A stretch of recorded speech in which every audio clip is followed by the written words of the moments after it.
үчүн эртең менен тамактаныш керек? Майлуу тамактанат, начарыраак иштегендиктен өт суюктугун начар чыгарып берет экен. 5F группасы бар. Бул кооптуу группа десек болот. Маалы менен өзүнүн убактысы менен керектүү порция өт суюктугун чыгарып туруш керек 12 ичегечи. Саламатсызбы, урматтуу Главное ден соолук подкастынын көрөрмандары. Бүгүнкү биздин тема өтө эле элге белгилүү өттүн таштары деген тема. Биздин подкастка бүгүн албетте ушул тема боюнча специалист, адис, хирург специалистин чакырганбыз. Эрмек Эрназаров хирург. Кош келиңиз биздин студияга. Саламатсызбы, Жипар эже. Студияга чакырганыңыздарга рахмат. Кош убак болсун. Рахмат. Эрмек Эрназаров өзү жөнүндө айтып берет азыр. Туурабы, Эрмек? Өзүңүз жөнүндө айтып бериңизчи, ушул проблема менен же болбосо деги эле хирургияга кантип келдиңиз? Врач болом деп кантип ойлодуңуз? Ошол жөнүндө айтып берсеңиз жакшы болот эле. Негизинен менин атам дагы хирург. Ошол атамдын жолун жолдоп, мен дагы хирург болом деп ушул кесипти тандагам.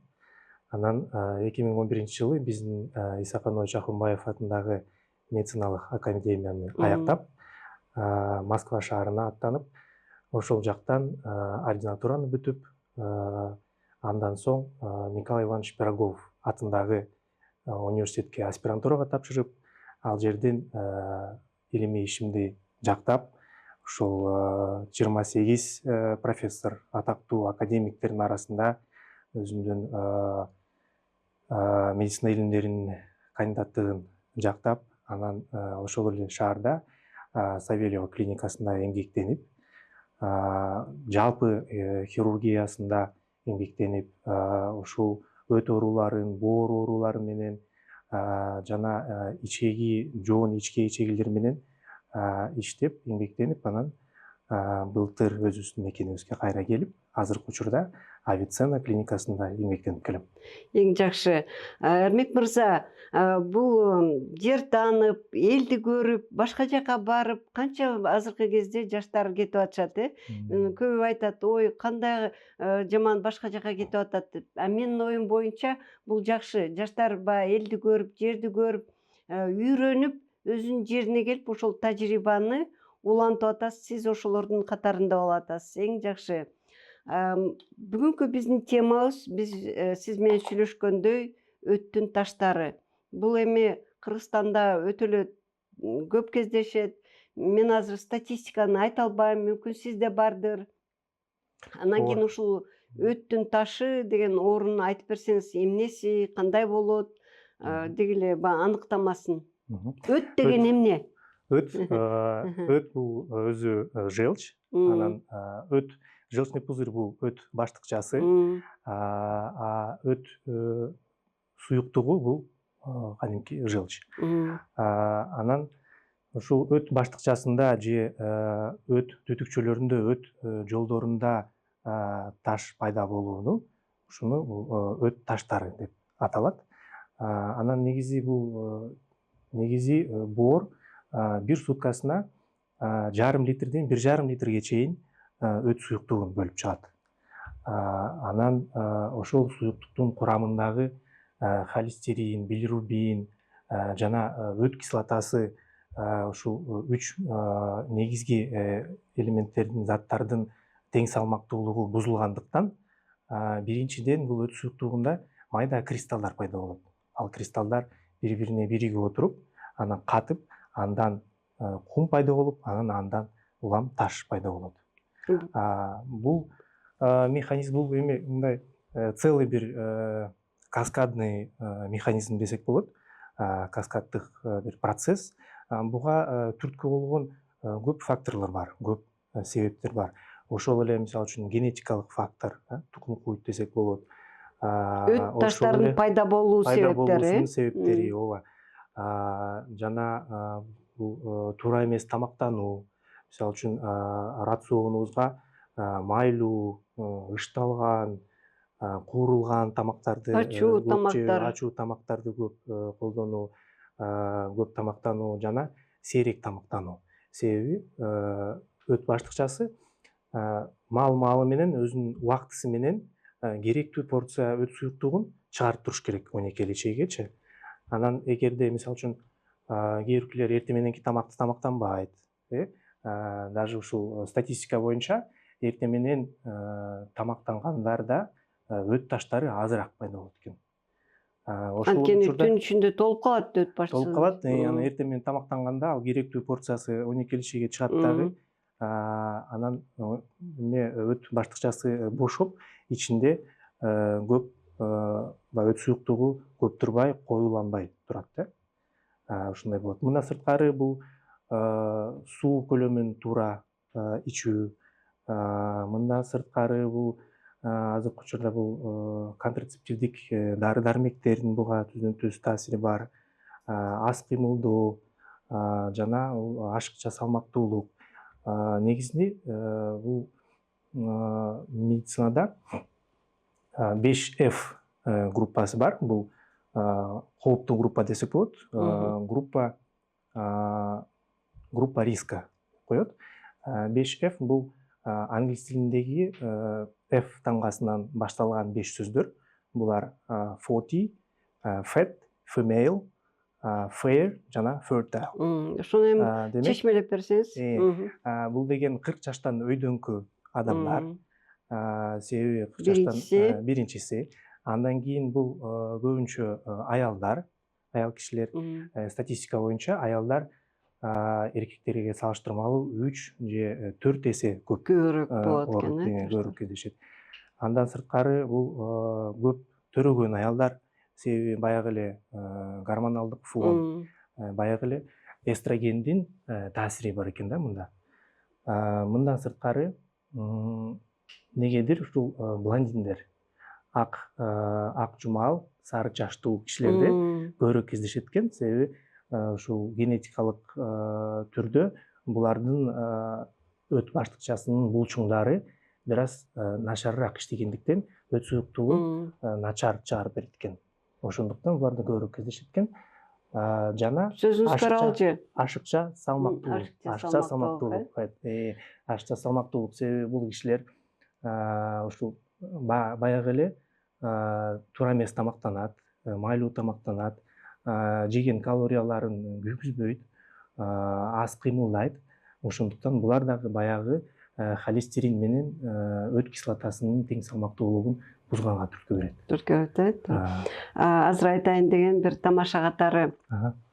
Сиз айтпадыңызбы, ак терилүү, ак чачтуу, сары, кыргыздарда деле сарылар көп да. Анан кийин айтат эмеспи, эми көбүнчө орустарда айтылат бул сөзчү, баягы эмеси өтү көп экен, желчи көп экен, аябай жини келген, эмоционалдык деп. Ошого кандай карайсыз? Ошон үчүн бизде кыргыздарда бекер айтпайт окшойт, бул каранын жини келинче сарынын жаны чыгат. Таш болууга баягы көбүрөөк түрткү берет экен да. Мүмкүн бул деген гипотеза. Бул деген гипотеза, статистика, ушундай. Жалпы дүйнөлүк статистиканы алып караганда бул оору көбүнчө ушул Түндүк Америкада, Европа өлкөлөрүндө, ошол эле Орусияда көбүрөөк кездешет. Ал эми Чыгыш Азияда, бул Кытай, Жапон өлкөлөрүндө кайрадан сейрек кездешет. Мисалы үчүн Америкада, Кошмо Штат Америка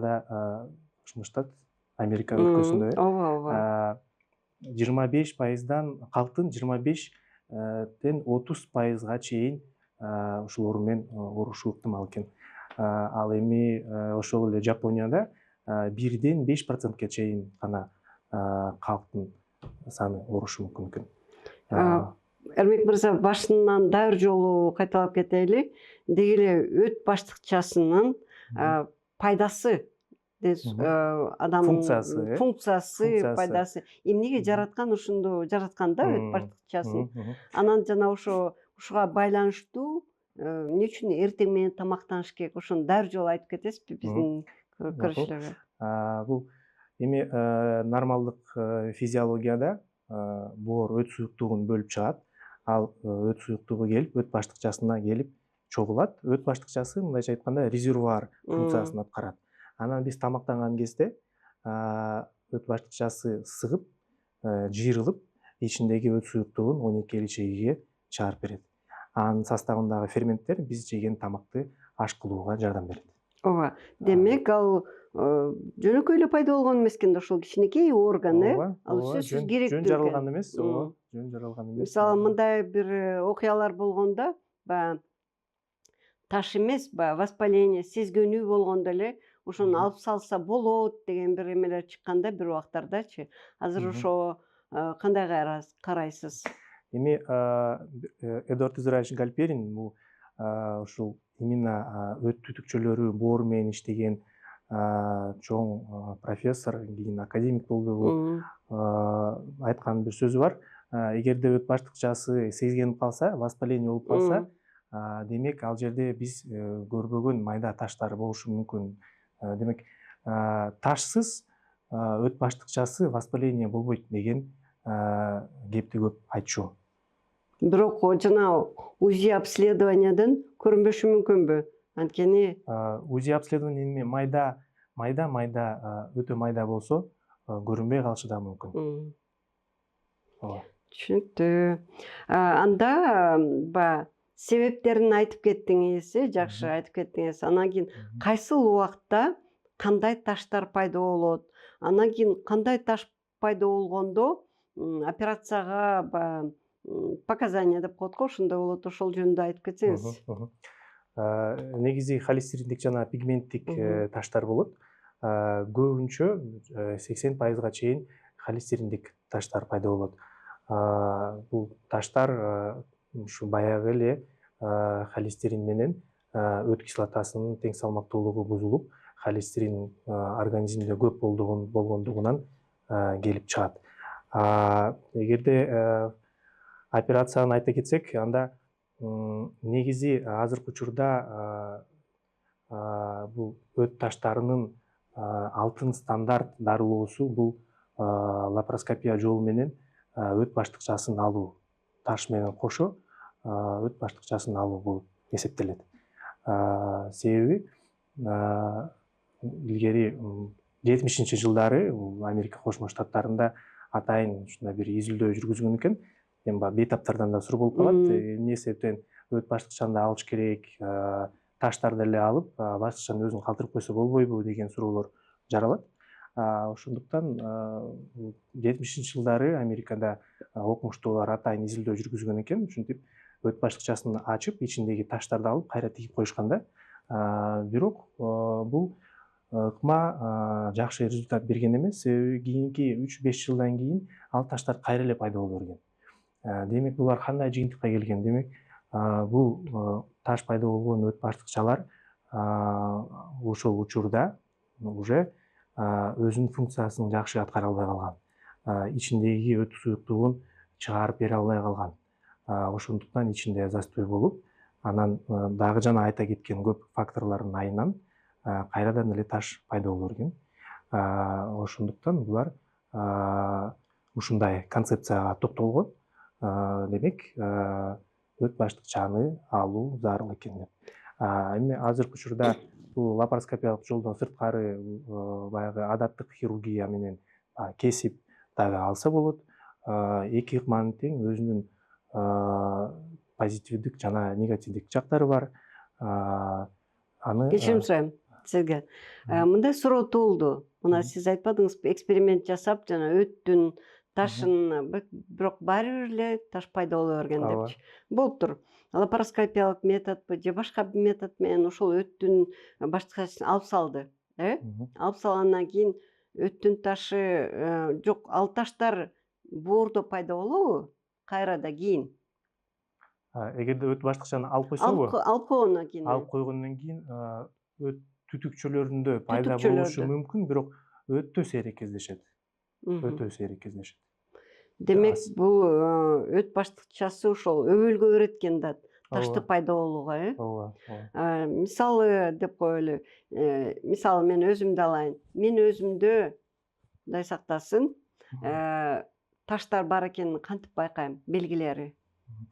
Таш бар экенин белгилери эми кээ бир учурларда адам баласы ушу 80-90 жашка чейин барып деле таш бар экенин билбей калышы мүмкүн. Бирок мунун белгилери ушул оң тараптагы кабырганын асты жагынан оору пайда болушу мүмкүн. Бир ийне менен сайгылагандай сезимдер, коликалар пайда болушу мүмкүн. Жана бул оорулар оң далга, оң иңге жана мойындун оң тараптарына бериши мүмкүн, иррадиация болушу мүмкүн. Жана эгерде бул дагы күчөй турган болсо, өөрчүй турган болсо, кошумча дагы оорулашып кетиши мүмкүн. Өт баштыкчасы өзү сезгенип, воспаление болушу мүмкүн, острый холецистит болушу мүмкүн. Андан улам Күчөп кеткенде кандай болот, эмне ал болот? күчөп оору андан дагы күчөйт. Эгерде өт баштыкчасы тешилип кала турган болсо, анда ичин перитонит болуп, ичинин баардыгы ооруйт. Адамдын бейтаптын температурасы жогорулайт, башы ооруйт, кусат. Андан сырткары эгерде таштар өт түтүкчөлөргө, өттүн жолдоруна миграция болуп чуркап кетип тыгылып кала турган болсо, анда өт суюктугу кайрадан боорго барып, боордон чогулуп, андан канга сиңип денеге тарап, адамдын терилери, көздөрү саргайып, ошо механикалык сарык болуп калышы мүмкүн. Бирок бул баягы биз эл көп тааныган вирустук сарык эмес, гепатит эмес, бул жугуштуу эмес, бирок өтө кооптуу оору. Мындан сырткары бул уйку безге жакын жайгашкан үчүн уйку безинин оорусун козгошу мүмкүн. Мындан сырткары бул 12 ичегиге жакын жайгашкан үчүн көп жылдан бери жүрө берсе, чоңураак таш болсо, бул таш 12 ичегиге өтүп, андан ары барып ичке ичегинин ичин бүтүп, баягы тамак аш өтпөй калышы мүмкүн, адамдын ичи көп, чоңоюп, ошондой осложненияларды бериши мүмкүн. Ошондой осложненияга жеткирбеш үчүн ошон үчүн кандай кылыш керек? Ооруп баштаганда эле Ошон үчүн алдын ала дарыгерлерге кайрылыш керек. Мунун аныктоосу кандай диагностикасы, ошо аныктоосу? эң эле арзан, жөнөкөй, коопсуз жана жеткиликтүү бул УЗИ изилдөөсү. Азыркы кезде республикабыздын ар бир районунда, а керек болсо айылдарда дагы УЗИ специалисттери бар. Ошол жака кайрылыш керек, ооруганда. Дагы УЗИден башка? Андан сырткары ушул лаборатордук изилдөө, андагы кандагы биохимиялык ферменттерди текшерүү. Кандай анализдерди айтып кете аласызбы? АСТ, жалпы билирубин, айрыкча түз билирубин, ушул анализдерди тапшыруу зарыл. Бул анализдер дагы биздин азыркы кезде Кудайга шүгүр бүт райондордо, бүт айылдарда мүмкүнчүлүк бар буну тапшырганга. Албетте бар. Эгерде инструменталдык изилдөөлөрдү айтсак, бул УЗИден сырткары, мисалы үчүн өт түтүкчөлөрүнө чуркап кеткен таштарды аныктоо үчүн МРХПГ, магнитно резонанстык холангиопанкеатография жакшы маалымат берет. Бул кыскача айтканда МРТ. Себеби кээ бир учурда УЗИде майда таштар өт түтүкчөлөрүнө чуркап кеткен кезде көрүнбөй калышы мүмкүн. Бирок мындай косвенный белгилери болот.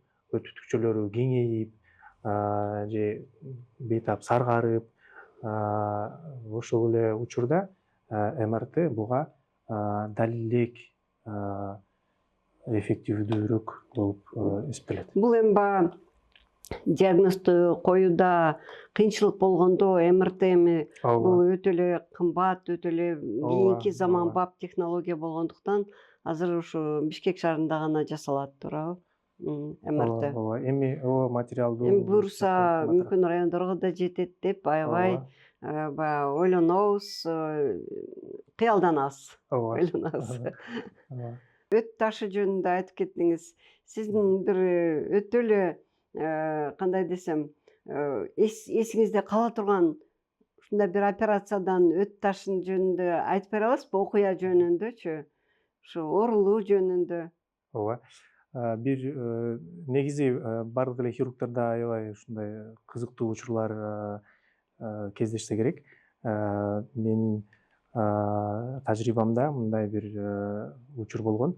Өт ташы аябай чоңоюп, 12 ичегиге жакын жайгашкандыктан көп жылдан бери жүргендиктен бул таш ушул ичке ичегиге өтүп кетип, андан ылдый барып, анан бүтүп калган. Бирок толук бүтүгөн эмес. Ошондуктан бул бейтап бир эки ооруканаларга барып, бирок анык диагноз коюлган эмес. Анан биздин ооруканага келип калды. Ал жерден бардык мүмкүнчүлүктөр болгондуктан биз аны изилдеп келсек, ошол таш барып ичке ичегиге барып тыгылып, бирок баягы клапан сыяктуу иштеген үчүн бир аз ачылып жабылып, баягы белгилери, симптомдору дагы бир пайда болуп, бир жоголуп ошентип жаткан экен. Аны биз ошо аныктап, анан ийгиликтүү операция жасаганбыз. Ушул эң чоң таштар ушул тооктун жумурткасындай таштарды алып чыккан учурлар болгон. Өтө кызыктуу. Эми адам жаралгандан бири-бирине окшош эмес да, ошон үчүн баягы оору дагы ар кандай болот да, Ооба, албетте. Эми сиз айттыңыз, ушул өттө таш болгондо сөзсүз бул золотой стандарт деп айттыңыз, сөзсүз эле аны баягы операциялык жол менен алыш керек деп. Эми ошонун операциянын түрлөрү барбы? Кандайча операция кылат? Мына азыр сиз айтып кеттиңиз, лапароскопиялык метод деп. Ошол лапароскопия жөнүндө, лапароскопический метод жөнүндө айтып кетсеңиз, ал кандайча болот? Баягыдай эле кесип жасайбы же болбосо кандай болот?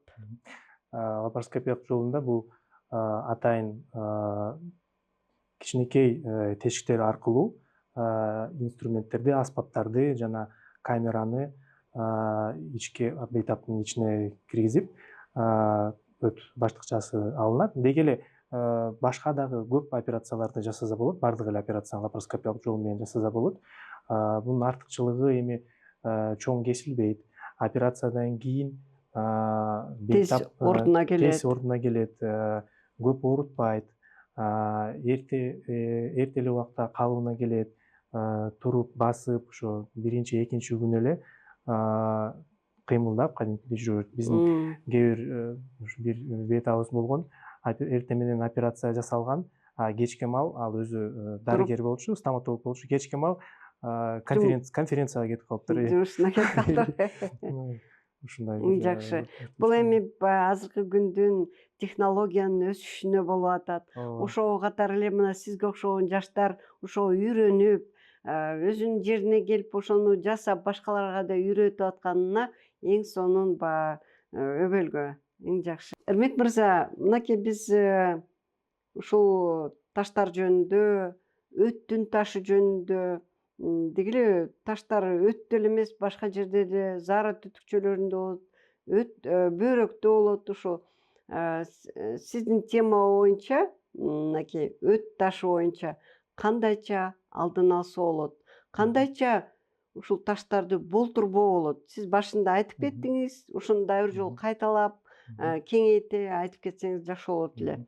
Биздин подкасттын негизги максаты биздин көрүүчүлөр оорубай туруп, андан кийин оорубай гана алдын алуу үчүн врачка келүү деген максатта биздечи. Биз ошону айтып кетсеңиз, кандайча сизге операция келбей туруп, биринчи ошого жеткирбегенге аракет кылыш керек. Ооба. Эми биринчи байлык ден соолук демекчи. Ооба.